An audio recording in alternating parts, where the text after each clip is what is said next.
एक दिन की बात है, एक छोटे से गांव में अचानक आसमान से कुछ चमकता हुआ नीचे गिरा। जोर की आवाज़ हुई और पूरा गांव हिल गया। लोग डर के मारे अपने घरों से बाहर निकल आए। किसी ने कहा यह देवताओं का संकेत है, तो किसी ने इसे अनहोनी मान लिया। जब धूल छंटी तो लोगों ने देखा कि गांव के बीचों बीच एक बड़ा सा बैंगनी रंग का डिब्बा पड़ा है। उस पर सुनहरे अक्षरों में कुछ लिखा था जो किसी को समझ नहीं आ रहा था। डिब्बे से हल्की हल्की मीठी खुशबू आ रही थी। डरते डरते कुछ बहादुर गांव वाले आगे बढ़े। उन्होंने लाठियों से उस डिब्बे को ठोका, लेकिन कुछ नहीं हुआ। आखिर हिम्मत करके उन्होंने उसे खोला और जैसे ही ढक्कन खुला, सबकी आंखें चमक उठीं।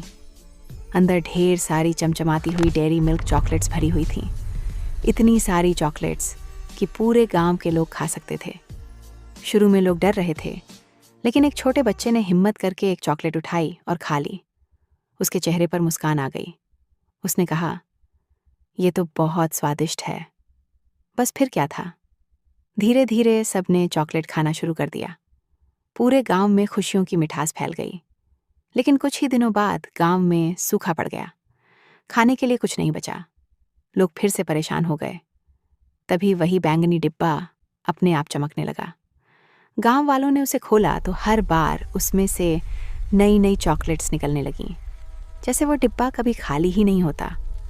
गांव वालों ने समझ लिया कि ये कोई साधारण डिब्बा नहीं, बल्कि खुशियों का खजाना है। उन्होंने उसे संभाल कर रखा और ज़रूरत पड़ने पर ही इस्तेमाल करने लगे। धीरे धीरे गांव में फिर से खुशहाली लौट आई और उस डिब्बे के अंदर से एक हल्की सी आवाज़ आई, मुझे पता है, फिर भी आप लोग लाइक और सब्सक्राइब नहीं करेंगे।